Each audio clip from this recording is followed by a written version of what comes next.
what is your trauma response? And if you're just trying to, so if you're physically ill, I remember when I was hungover, I would not accomplish much that day, but I would still contemplate my future.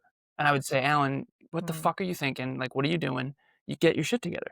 And I guess what I would ask anyone out there watching or listening is like, what are you doing when you're down and out? Because I do think that's what makes the difference. I used to escape into my future because my past and my present was atrocious. And when I escaped into the future, I would then go back in the present and then strategize about how to create it.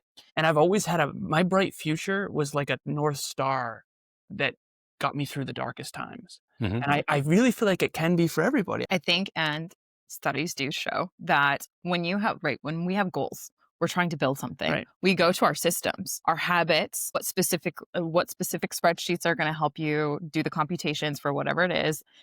But yet we don't have systems when it comes to when we're in a dorsal collapse state or our stress hormones But we are just do. adjusting. We get water, But here's the we thing. hydrate, we resource, we Yes. rest, we take nappies.